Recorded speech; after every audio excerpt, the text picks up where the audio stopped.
Unafahamu kwa nini wanachuo wengi wanaambiwa waende VETA baada ya kuwa wamemaliza degree zao?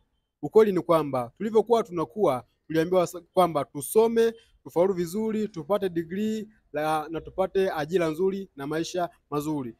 Kipindi cha nyuma ni kweli watu walikuwa wanasoma na moja kwa moja wanapata ajira, lakini sasa hivi ni kwamba walio wengi wanahitimu vyuo lakini hawapati ajira. Kinachokuja ni kwamba serikali inajua kwamba sasa hivi ajira ni chache, na ndio maana inajaribu kuwahimiza wazazi waweze kufahamu kwa jinsi gani waweza wakawatrain watoto wao wajue kwamba hakuna ajira, badala yake inabidi wajiajiri. Na serikali ikiona wazazi hawajaelewa jambo, inawaruhusu tena watoto waendelee tena VETA, kwa sababu wanaendelea kusoma kwa kutarajia ajira ambazo hawajui kama zipo. Kwa hiyo nina uhakika hata kama wakimaliza VETA wataendelea kuambiwa tena waende kusoma degree nyingine, waende PhD. Kwa hiyo watakuwa wanazunguka hivi vile bila kujua ni kitu gani ambacho wanabidi wakifanye. Kwa hiyo kama wewe ni mwanachuo, badala ya kwenda VETA, jifunze ni kwa jinsi gani ambavyo unaweza kujiongezea kipato either ukiwa chuoni au hata baada ya kuwa umemaliza chuo. Badili mtazamo ili uweze kufanikiwa, uweze kutimiza ndoto na malengo yako bila kujali ajira au bila kujali vile ambavyo umesoma.